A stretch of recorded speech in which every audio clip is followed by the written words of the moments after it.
안녕하십니까? 네, 우리 옆 사람과 인사하겠습니다. 축복합니다. 시작. 축복합니다. 오늘 또 새롭게 온 청년 또 보이고, 네, 우리 또 새 가족도 보이고 너무 좋은 것 같습니다. 그리고 한번 구호 외쳐볼까요? 하루 10분 말씀 보고 하루 10분 기도할 때 인생이 변화됩니다. 아멘. 오늘 손 내미시는 주님이라는 말씀으로 우리 말씀을 나누겠습니다. 지난주에 이제 다윗이 하나님의 법궤를 가져오죠, 그죠? 이스라엘이 통일이 되고 하나님 법궤를 가져옵니다. 이제 12지파가 통일이 되고 또 법궤도 가져왔으니 이제 모든 면에서 다윗이 좀 안정적이게 된 것 같아요. 심적으로나 상황적으로나 국가적으로나 여러모로 좀 안정적이게 된 것 같습니다. 예전에 다윗은 광야에서 쫓겨다니면서 하루하루 그렇게 하루살이처럼 살았는데 이제는 좀 안정적이게 된 것 같아요. 그래서 이제 성경에 보면 다윗이 무엇을 잤죠? 낮잠을 잤어요, 그죠? 이 낮잠을 즐긴 다윗이 이 자리에서 일어났습니다. 그런데 이 다윗이 낮잠을 자고 있을 때에 그 다윗의 부하들은 뭐 하고 있었죠? 요압과 군사들은 목숨을 걸고 전쟁터에 나가서 그렇게 전쟁을 하고 있었는데 이 국정을 책임지는 왕이 낮잠을 잤다라는 것, 그것은 다윗이 안일함과 나태함에 빠져 있었음을 우리는 알 수 있습니다.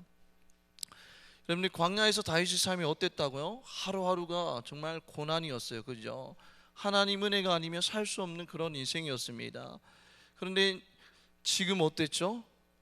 안일함과 나태함에 빠져 있어요. 이 안일함과 나태함은 어디서부터 시작되었냐면 이 통일 왕국이 되고 왕권이 좀 안정화되고부터 그렇게 시작되었습니다. 우리는 안정적인 것을 추구하는 시대 가운데 살아가고 있지 않습니까? 미래가 예측되고 보장되는 것을 추구하는 시대 가운데 우리는 살아가고 있습니다. 그래서 많은 청년들이 뭐를 준비하죠? 공무원 시험을 준비를 해요. 왜죠? 학교 가면 잘리지 않으니까. 그럼 퇴직하고 나면 연금이 나오니까, 안정적인 삶을 보장해 주니까 우리는 많은 청년들이 공무원 시험으로 몰려듭니다. 우리는 안정적인 것이 곧 축복이라고 생각하죠, 그죠? 그러나 여러분들, 안정적인 것이 꼭 축복만은 아닙니다. 안정적인 것이 오히려 더 하나님을 떠나게 할 수 있어요. 안정적인 것이 결국 우리의 의지 대상이 되고 그것이 곧 우상이 될 수도 있습니다. 하나님과 함께하지 않는 안정은 안일함과 나태함의 열매로 이어질 수 있다는 거예요. 그래서 하나님을 믿는 우리에게는 고난과 결핍이 불행이 아니라 오히려 축복이 될 수 있습니다. 왜냐하면 그 고난과 결핍을 통해서 우리 유일한 의지 대상이신 하나님을 온몸으로 우리는 의지할 수 있기 때문에 고난과 결핍이 결코 불행이 아니라 축복이 될 수 있다는 것이죠. 그렇게 안일함과 나태함에 빠진 이 다윗이 어디를 거닐고 있죠? 왕궁의 옥상을 거닐고 있습니다. 그런데 저 궁궐 저 아래에 어느 집 뒷마당 우물에서 목욕하는 여인을 바라보게 됩니다. 그 여인을 바라보게 되면서 이 다윗 안에서 어떤 것들이 일어났죠? 욕망이 일어나기 시작합니다. 여러분들은 무엇을 보느냐가 정말로 중요합니다. 우리가 자꾸 하나를 보게 되면 그것이 자꾸 생각나게 되잖아요. 생각나게 되면 그것이 묵상으로 이어집니다. 그리고 이 열매를 맺게 돼요. 우리 안에 생명의 열매를 맺느냐 아니면 죄의 열매를 맺느냐는 우리가 평소에 무엇을 보느냐에 따라서 달려있다는 거예요. 창세기에 보면 이렇게 말씀하고 있어요. 여자가 그 나무를 본즉 먹음직도 하고 보암직도 하고 지혜롭게 할 만큼 탐스럽기도 한 나무인지라 라고 그렇게 말씀하고 있습니다. 타락은 어디서부터 시작되었죠? 보는 데서부터 시작되었어요. 하와가 선악과 나무를 쳐다보는 데서부터 선악과를 따먹으려는 행동이 시작된 것처럼 다윗도 처음에는 어쩌다 우연히 바라봤지만, 왕궁의 그 옥상을 거니다가 우연히 바라봤지만 그것을 자꾸 보게 되면서 어떻게 돼요? 그 안에 욕망의 열매가 자리 잡게 되었어요. 여러분은 평소에 무엇을 자주 보고 있습니까? 내 안에 계신 주님을 바라보면서 성령의 열매를 맺어가고 있습니까? 아니면 세상의 것들을 바라보면서 죄의 열매를 맺어가고 있습니까? 한 주간의 삶을 돌아보시기 바랍니다. 그렇게 이제 다윗은 그 여인이 누구인지 궁금해서 이제 시종을 보내서 이제 신상을 파악합니다. 신상을 파악하니까 그녀가 누구예요? 자신이 충복, 정말 충성스러운 신하인 우리아의 아내 밧세바임을 이제 알게 됩니다. 이제 신상을 파악하죠. 근데 율법에서는 여러분들이 결혼한 아내를 취할 수가 있어요, 없어요? 취할 수가 없죠, 그죠?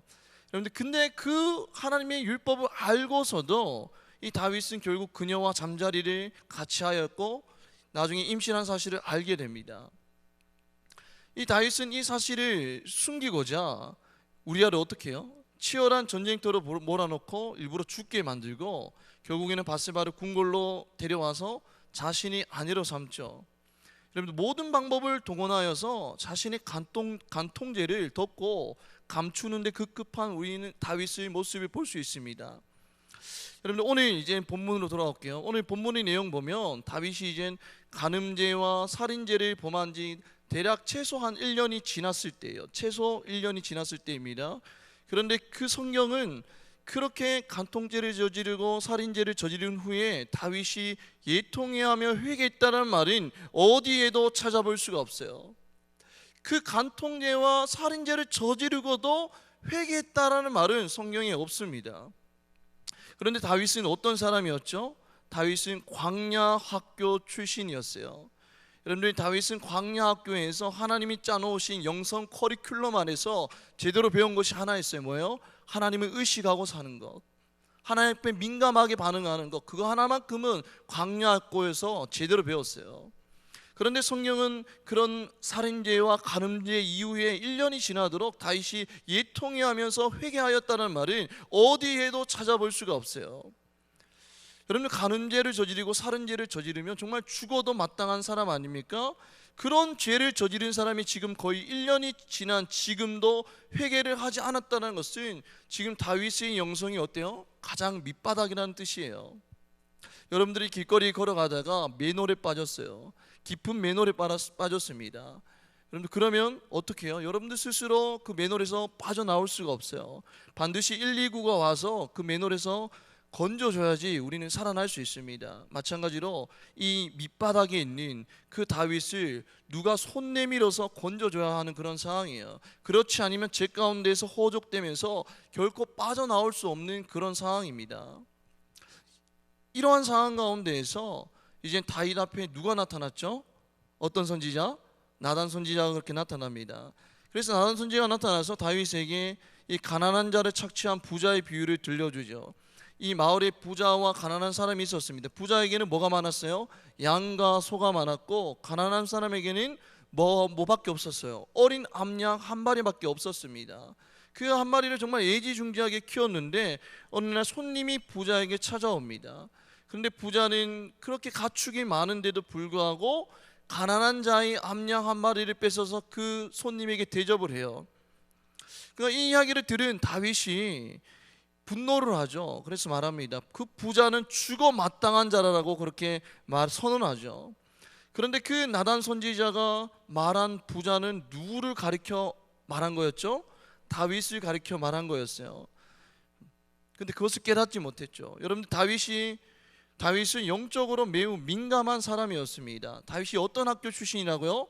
광야학교 출신이에요. 광야학교를 졸업한 사람입니다.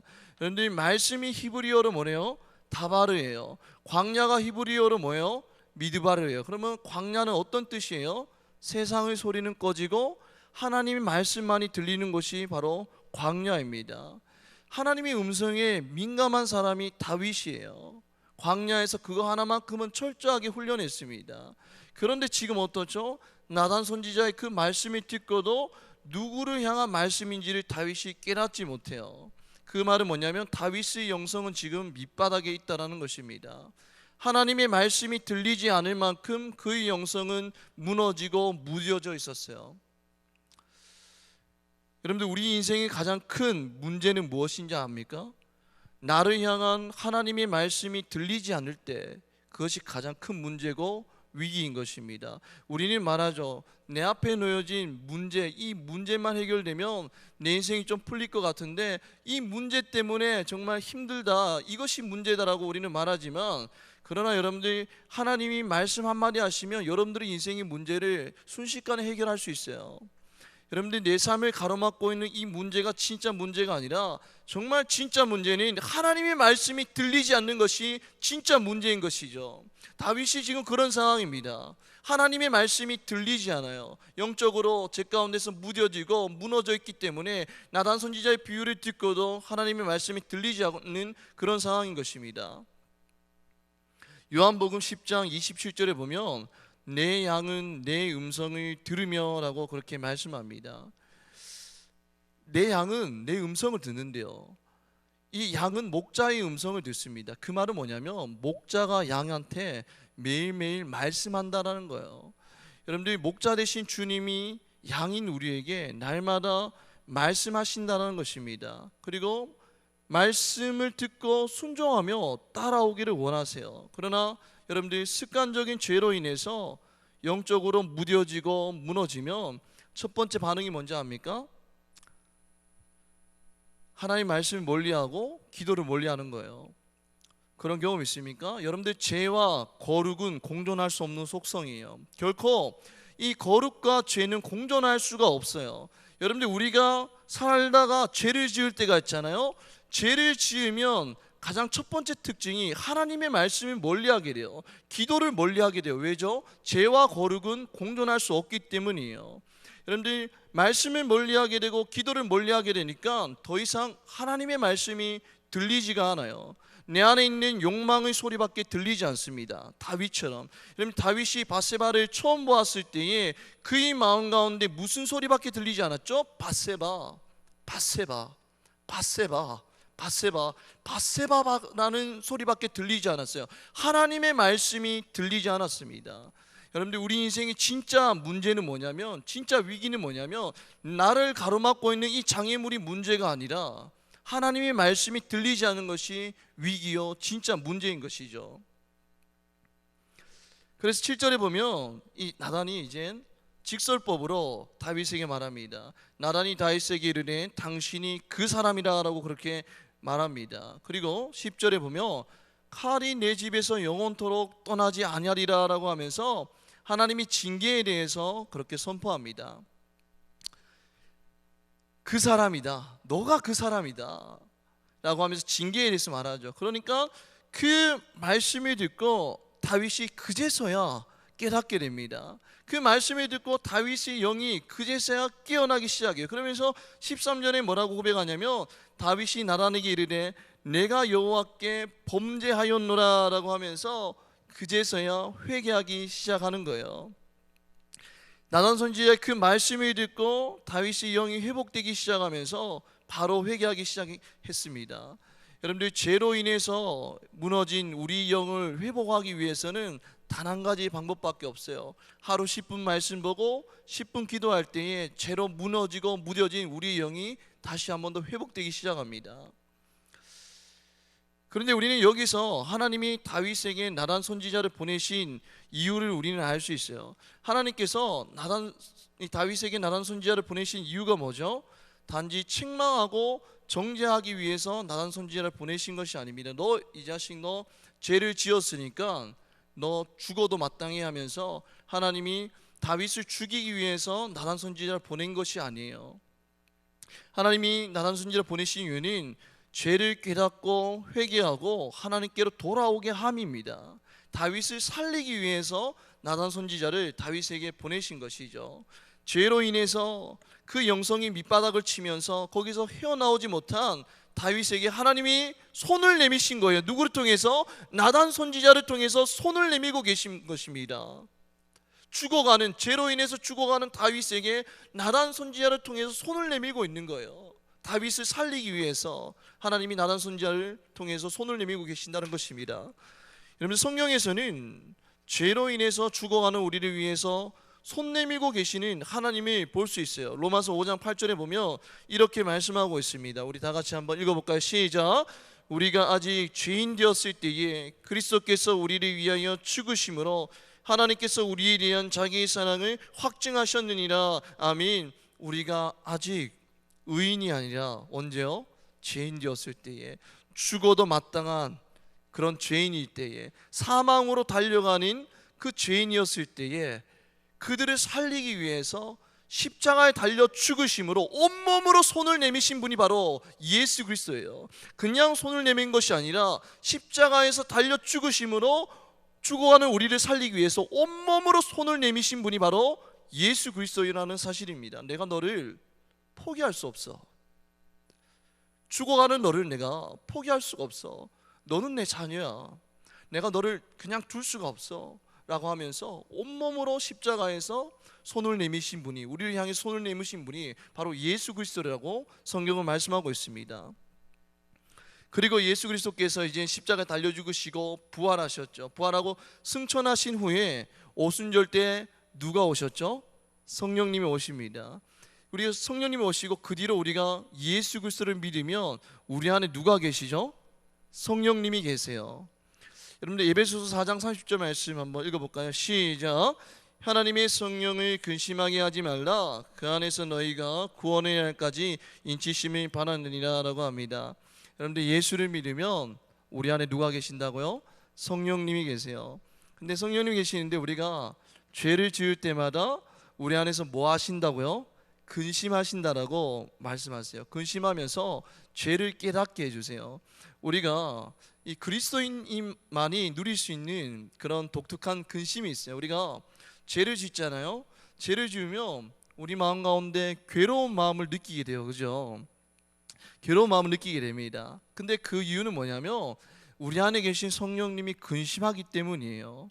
이거는 세상 사람이 느낄 수 없는 근심이에요. 세상 사람들에게는 아무것도 아닌데 우리 그리스도인이 죄를 지으면 너무 괴롭고 힘들어요. 왜죠? 우리 안에 계신 성령님이 근심하기 때문이에요. 성령님이 근심하신다는 것은 다른 말로 표현하면 죄 가운데 있는 우리에게 날마다 손을 내밀고 계신다는 거예요.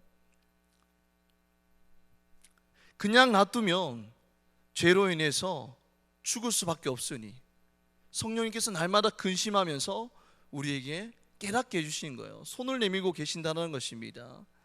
날마다 먼저 손을 내밀고 계시는 우리는 하나님을 날마다 기억해야 됩니다.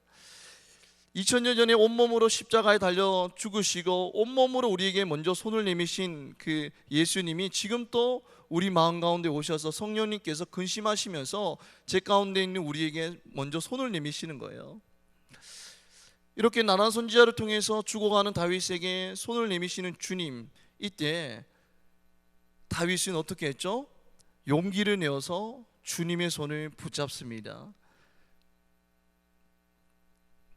용기를 내서 주님의 손을 다시 한 번 더 붙잡죠. 하나님의 손을 다시 한번 붙잡습니다. 13절에 볼까요? 여호와께서도 당신의 죄를 사하셨나니 라고 말씀하고 있습니다. 나단 선지자의 그 책망을 들을 때에 다윗은 깨닫게 되고 용기를 내어서 손을 내밀고 계신 하나님의 손을 붙잡게 됩니다. 그 말은 뭐냐면 회개했다라는 거예요. 회개할 때 어떻게 했죠?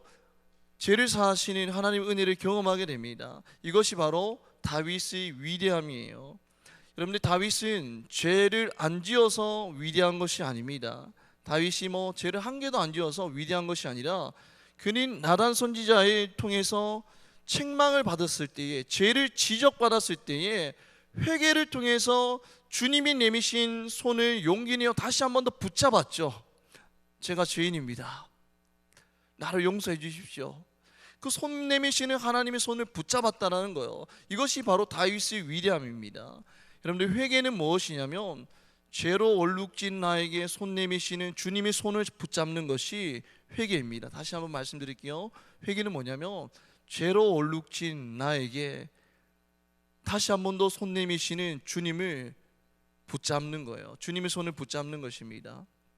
다윗은 죄를 지었지만 다시 한 번 더 용기를 내어서 손 내미시는 하나님의 손을 붙잡았어요. 이 성경의 인물들을 보면 정말 실수와 실패가 가득한 인생입니다. 여러분들, 아브라함도 그렇잖아요. 아브라함도 자신이 아내를 뭐라 속였어요?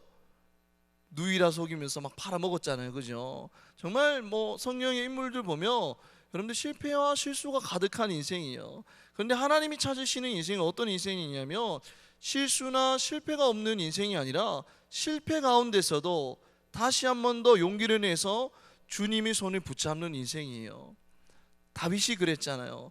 여러분들 사울과 다윗의 차이가 뭔지 압니까? 가룟 유다와 베드로의 차이가 뭔지 압니까? 쓰러졌을 때에, 죄 가운데서 쓰러졌을 때에 포기하지 않고 다시 한 번 더 손 내미시는 하나님의 손을 붙잡았냐 아니냐의 차이인 거예요. 마태복음 18장 22절에 보면 예수께서 이르시되 내게 이르노니 7번뿐만이 아니라 7번을 70번까지라도 할지니라 라고 합니다. 여러분들 7 곱하기 70은 몇 번이에요? 490번이잖아요. 그죠? 이 형제가 용서를 구하기만 한다라면 490번이라도 용서하라는 뜻입니다. 근데 490번이 뭐냐면 무한대로 용서하라는 거예요. 언제든지 용서하라는 것입니다. 근데 주님께서 이 말씀을 하신 이유는 뭐냐면 나도 그렇게 너희를 용서해 주겠다라는 약속이 담긴 거예요. 언제든지 나에게 오면 내가 너희를 용서해 주겠다, 내가 너에게 언제든지 손을 내밀겠다라는 그런 약속이 담긴 말씀입니다. 예수님은 날마다 우리에게 용서의 손을 내밀고 계세요. 우리가 죄 가운데에서 쓰러지고 자빠진다 할지라도 용서의 손을 내밀고 계시는 그 주님의 손을 용기 내어서 붙잡기만 한다면 용서의 은혜를 누리면서 우리는 살아갈 수 있어요. 예수님의 용서에는 한계가 없다라는 것입니다. 우리는 나한테 상처 주고 잘못한 사람이 있잖아요. 그러면 우리는 어떻게 하죠? 바로 손절해 버리죠. 카톡 차단하고 인스타 언팔로우하고 정말 그냥 손절해 버립니다. 마음에 안 들잖아요. 그죠? 나에게 상처 준 사람 어떻게 사랑할 수 있어? 그러나 비록 우리가 죄를 짓고 주님의 마음을 아프게 한다 할지라도 주님은 어떻게 해요? 언제든지 우리를 향해서 손을 내밀고 계세요. 용서의 손을 내밀고 계신다는 것입니다. 주님, 저는 죄를 짓고 회개하고 죄를 짓고 회개하고 죄를 짓고 회개하고 이제 더 이상 회개할 힘도 없습니다. 주님, 자꾸 죄에 쓰러지는 이 쓰레기 같은 이런 제 모습 때문에 더 이상 주님께 나아갈 자신이 없습니다 라고 우리는 그런 생각들이 들 때가 있어요. 그러나 그럴 때마다 우리를 죄인이라고 정죄하지 아니하시고 이렇게 말씀하시죠. 내 손을 잡고 다시 한 번 더 일어서지 않겠니? 언제나 우리에게 손을 내밀고 계시면서 우리를 용서하시는 그 주님의 손을 우리는 날마다 붙잡고 다시 한 번 더 일어서야 된다는 것입니다. 말씀을 맺겠습니다. 오늘 다윗은 죄 가운데에서 간음죄와 간통죄를 지었지만 그럼에도 정말 쓰레기 같은 자신의 모습을 보고 너무 절망스러웠지만 그럼에도 용서의 손을 내미시는 하나님의 손을 붙잡고 다시 일어섰습니다. 우리 청년들도 살아가면서 죄 가운데 쓰러지고 자빠질 수 있지만 그럼에도 우리를 포기하지 아니하시고 우리에게 용서의 손을 내미시는 그 손을 붙잡고 다시 한 번 더 회개함으로 일어서는 우리 믿음의 청년들 되기를 주님의 이름으로 축복합니다. 아멘. 이 시간 우리 다 같이 찬양하며 나아가겠습니다.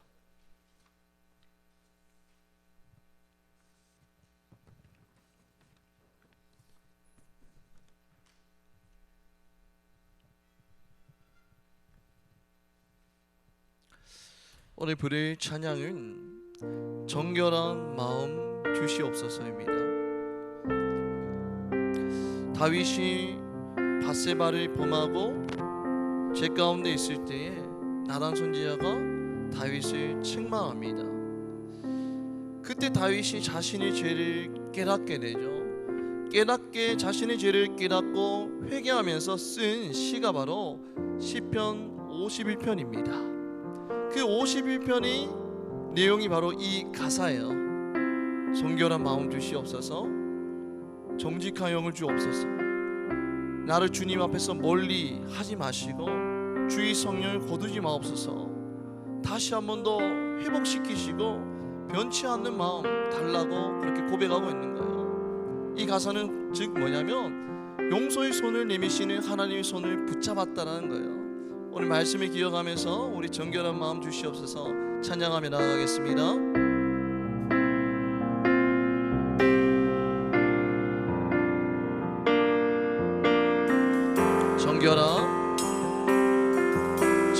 정결한 마음 주시옵소서.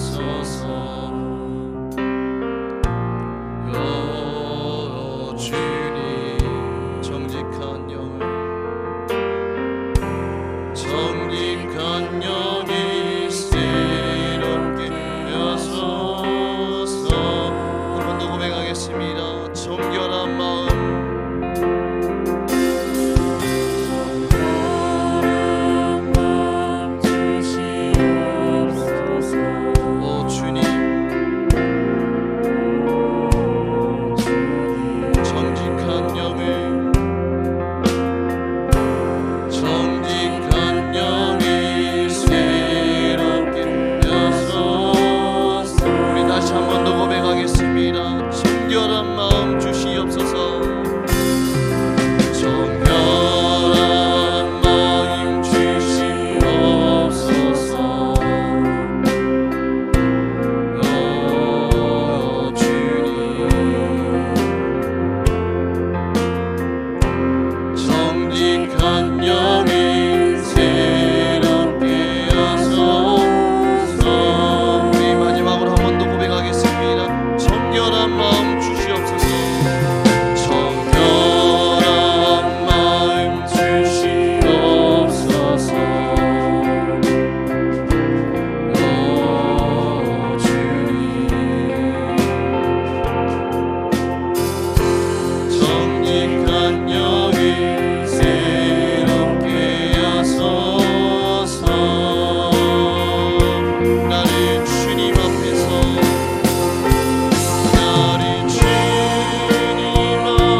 예수님께서는 십자가에서 달려 죽으심으로 우리에게 온몸으로 용서의 손길을 내미셨고, 지금 또 우리 안에 계셔서 용서의 손길을 내밀고 계십니다. 우리가 남들이 보지 않을 때에 은밀한 죄를 지었을지라도, 남들이 알지 못하게 지은 큰 죄가 있을지라도, 우리가 상한 마음을 가지고 끼어진 마음을 가지고 주께 나와서 회개할 때에 우리 손을 잡아주시는 분이 바로 예수님이십니다. 그 용서의 손길은 십자가에서 이미 확증되었어요. 그러나 우리가 그 용서의 손길을 내미시는 주님을 우리 기억하지 못할 때에 날마다 죄 가운데서 쓰러지고 자빠지고 무너지는 것입니다. 우리 이 시간 기도할 때에 주님, 비록 우리가 살다 보면서 죄를 지을지라도 그 가운데서 포기하는 인생이 아니라, 쓰러져 자빠지는 인생이 아니라, 그럴 때마다 십자가에서 온몸으로 우리에게 용서의 손길을 내미신 주님께서 오늘 또 나에게 용서의 손길을 내미시는 그 주님을 기억하고 용기 내어서 회개하여 주님의 손을 잡아서 다시 한 번 더 제 가운데서 일어나서 승리하는 인생 되게 되도록 이 시간 주여 한번 외치고 기도하겠습니다. 주여. 하나님, 우리가 남은 청년들 오늘도 하나님 이곳 가운데 나와서 예배드리며 하나님 기도할 수 있게 하시니 감사드립니다. 하나님, 우리의 능력으로는 죄와 싸워 승리할 수 없는 연약한 인생입니다. 하나님, 날마다 연약한 우리를 기억하여 주시고 하나님 주님을 사랑한다고 고백하시고 날마다 제 가운데서 쓰러지고 자빠져 있는 우리 인생을 모아같이 버리지 아니하시고 오늘도 나의 죄를 아시고 나에게 용서의 손길을 내미시는 주님을 날마다 기억하게 하시고 다시 한 번 더 사랑의 주님의 손길을 붙잡고 제 가운데서 일어나서 승리하는 인생들 될 수 있도록 하나님 축복하여 주시옵소서. 죄를 짓고 날마다 쓰러지고 자빠져서 낙망하는 인생이었죠. 그럼에도 우리를 자녀라 불러주시고 우리를 정죄하지 아니하여 주시고 우리에게 용서의 손길을 내미시며 우리를 붙들어 주시며 다시 한 번 더 일으켜 세워주시니 주님의 손길을 날마다 기억하는 자들 될 수 있도록 하나님 축복하여 주시옵소서. 하나님, 우리 인간 능력으로 죄와 싸워 이기는 것이 아니라 예수 그리스도의 그 십자가의 보혈 이만이 죄를 이길 수 있는 유일한 능력임을 날마다 기억하게 하여 주시고 십자가의 못자국나 손길로 오늘도 제 가운데 우리에게 손을 내미시니 그 예수님의 손을 붙잡고 날마다 믿음으로 한 걸음 한 걸음 나아가는 승리하는 인생들 될 수 있도록 하나님 축복하여 주시옵소서. 그리하여서 날마다 하나님께 기도드리며 하나님께 넘어지는 자들이 아니라 하나님 정죄에 넘어지는 자들이 아니라 오늘도 나와 함께 하시며 나를 지켜보고 계시며 나의 손을 붙잡고 계시니 그 하나님의 손을 붙잡고 믿음으로 한 걸음 한 걸음 달려나며 승리하는 자들 될 수 있도록 하나님 축복하여 주시고 그래서 날마다 용서하시는 하나님의 은혜를 선포하고 다른 것뿐만 하나님의 은혜를 전도하는 자들 될 수 있도록 하나님 축복하여 주시옵소서.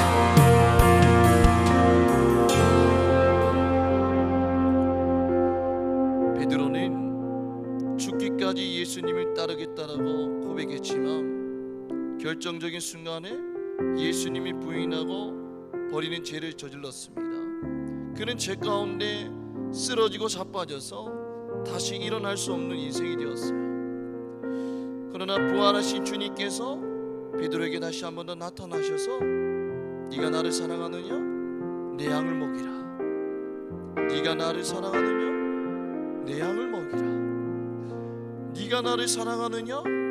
내 양을 먹이라라고 말씀하시면서 용서의 손길을 내미셨어요. 베드로는 그때 용서의 손길을 내미시는 주님의 손을 붙잡고 쓰러진 가운데서 다시 일어나서 예수님의 사명을 감당합니다.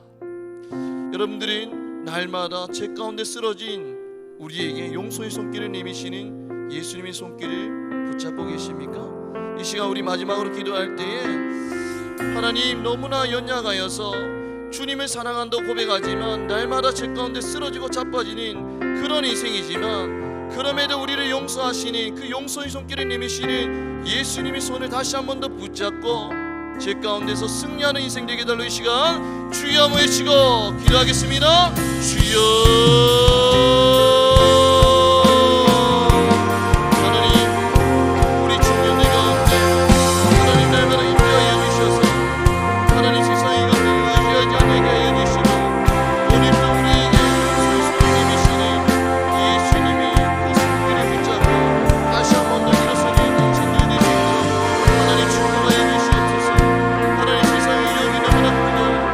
세상의 걸림돌이 너무나 많아서 우리는 날마다 제 가운데서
우리가 주님이 사랑한다고 고백하지만 너무나 연약하여서 날마다 죄 가운데 쓰러지고 자빠지지만 그럼에도 우리를 고와 같이 버리지 아니하시고 우리를 정죄하지 아니하시고 여전히 내가 너를 사랑한단다, 내가 너를 포기할 수 없단다라고 말씀하시며 용서의 손길을 내미시는 주님의 손을 기억하게 하시고 용기를 내어 회개하며 다시 한 번 더 주님의 손을 붙잡는 우리 믿음의 인생들 될 수 있도록 하는 축복하여 주시옵소서.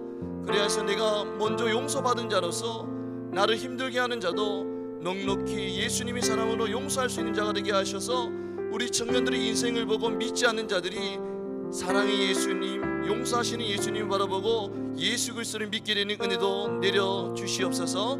한 주간 또 우리와 함께 하실 것들 믿사옵고 사랑의 메시 우리 주 예수 그리스도 이름으로 기도드립니다. 아멘.